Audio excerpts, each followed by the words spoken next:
রমাদান মাস। এই রমাদান মাস মুমিন মুসলমানের জন্য একটি রহমতের মাস। এই রমাদান মাসে আল্লাহ তাআলা আমাদের উপরে সিয়াম ফরজ করেছেন, যেমন ফরজ করেছিলেন আমাদের পূর্ববর্তীদের ওপর। এই রমাদান মাসে সিয়াম পালনের মূল উদ্দেশ্য হলো তাকওয়া অবলম্বন করা।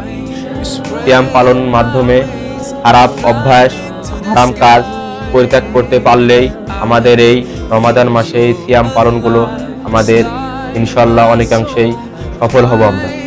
আমরা যেহেতু সিয়াম পালন করব, তাই আমাদের কিছু করণীয় এবং কিছু বর্জনীয় সম্পর্কে জানতে হবে। নতএব আমাদের শুধু উপোস থাকাই হবে, পানাহার পানি থেকে না খাওয়া থেকে বিরত থাকাই হবে, কিন্তু আল্লাহ তাআলা আমাদের এই রোজাকে বা আমাদের এই পানাহার থাকাকে কোনো মূল্য দেবেন না। তাই চলুন এই সম্পর্কে রাসূলুল্লাহ সাল্লাল্লাহু আলাইহি সাল্লামের একটি হাদিস শুনে আসি, তারপরে আমরা করণীয় এবং বর্জনীয় সম্পর্কে জানব। রাসূলুল্লাহ সাল্লাল্লাহু আলাইহি সাল্লাম বলেছেন, এই রমাদান মাসে যে রোজা রাখলো কিন্তু কিছু খারাপ কাজ এবং মিথ্যা কথা পরিত্যাগ করল না, তার এই পানাহার বা উপোস থাকা আল্লাহ তাআলার কাছে কোনো মূল্য নেই। চলুন এবার কিছু করণীয় এবং কিছু বর্জনীয় সম্পর্কে জেনে আসি। প্রথমে আমরা করণীয় সম্পর্কে জানব। কিছু করণীয় হলো, আল্লাহ তাআলার উপরে আস্থা রাখুন, ধীরে সুস্থে নামাজ আদায় করুন, কুরআন তেলাওয়াত করুন, আপনার সম্পদের হিসাব করে যাকাত আদায় করুন, প্রত্যেক ভালো কাজ আল্লাহর নামে শুরু করুন, গোপনে দান করুন, আপনার বাড়ির আশেপাশের নিকট আত্মীয়দের কাছে ব্যয় করুন।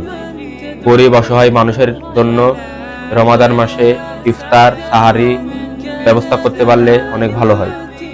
চোখের পর্দা করুন, মানুষকে ভালো কাজে সাহায্য করুন, উৎসাহিত দিন এবং খারাপ কাজ করা থেকে বিরত রাখার জন্য বলুন যতটুকু আপনি জানেন। তারপরে রাস্তাতে কিছু খারাপ জিনিস বা কষ্টদায়ক জিনিস থাকলে তা সরিয়ে দিন, রাস্তা ক্লিয়ার করে দিন বা সুন্দর করে দিন। ভোর রাতে সাহারির সময় একটু হলেও একটা হলেও খেজুর পান করুন, যদি আপনার সাধ্যের ভিতরে থাকে। এই হলো আমাদের কিছু করণীয়, মানার চেষ্টা করব। এবার আসি কিছু বর্জনীয় সম্পর্কে।